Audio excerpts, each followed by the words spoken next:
అధ్యక్ష, ఈ జగనన్న కాలనీ దగాలో తమరు కూడా బాధితులే. ఎందుకంటే మీరు వచ్చారు, రాజమహేంద్రం వచ్చినప్పుడు బూరుగుపూడి భూములు చూడటానికి వచ్చినప్పుడు మీ మీద కూడా కేసు పెట్టారు. బహుశా ఆ కేసు ఇంకా కంటిన్యూ అవుతుంది అనుకుంటున్నాం. మీ మీద ఒక దగాకోరు పథకం కింద తెచ్చారు.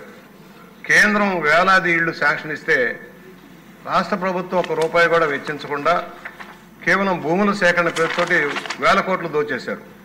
ఉదాహరణకి మా నియోజకవర్గానికి సంబంధించి రాజమహేంద్రం రూరల్ సిటీకి సంబంధించి 56,000 మంది లబ్ధిదారుల కోసం భూములు కొంటున్నామని కొన్నారు సార్.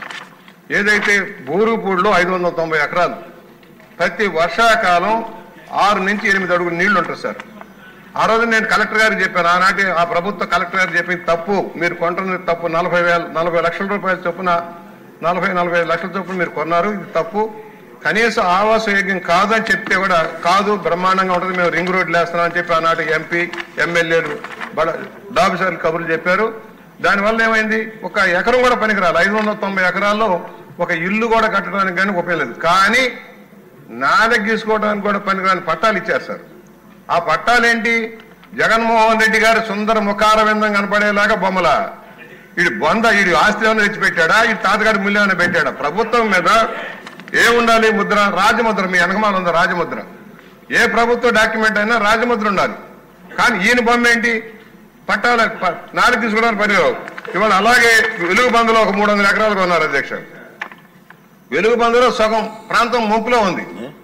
అలాగే కానవరంలో 200 ఆఖరిలో హడావిడిగా ఆనాటి కలెక్టర్ గారు 200 ఎకరాలు కొనిపించి పక్కన పెట్టారు.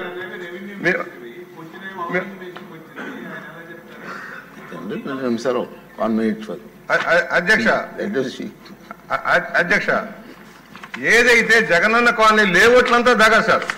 ఎవరైనా ప్రైవేటు యాజమాన్యాలు లేఅవుట్లు వేయాలంటే 80 అడుగులు, 60 అడుగులు, 40 అడుగులు మినిమం పెట్టారు. ఇదే జగనన్న కాలనీ 20 అడుగులు. 20 అడుగుల్లో కాలువ పోతే 4 అడుగులు, 2 అడుగులు, 4 పోతే 16 అడుగుల్లో రోడ్ల. 10,000 మంది ఉండే చోట 30 అడుగులు రోడ్లు ఏంటి సార్? అసలు సమగ్ర విచారణ జరగాల్సిన అవసరం ఉంది. ఇవాళ మేము అడుగుతూ ఉన్నాం, ఒక్కొక్కటి 32, 30, 40 కిలోమీటర్ల దూరంలో భూములు కొన్నారు సార్. ఇక్కడ లేబర్ పనిచేస్తున్న పేదవాడికి సెంటు భూమి పేరుతో ఇచ్చేసి మా దగ్గర ఇచ్చిన దాంట్లో 2,500 ఇళ్లు కట్టారు సార్. మొత్తం మీద 56,000 ఇళ్లకి ఇస్తానని చెప్తే 2,000 ఇళ్లు కూడా పూర్తి కాల. అది గవర్నమెంట్ ఆఫ్ ఇండియా ఇచ్చే డబ్బు 1,50,000 మాత్రమే ఇచ్చి 35,000 అప్పు తెచ్చుకోమన్నారు. రాష్ట్ర ప్రభుత్వం రూపాయి ఇవ్వలే. ఆ విధంగా ప్రజలు దగాపడ్డారు.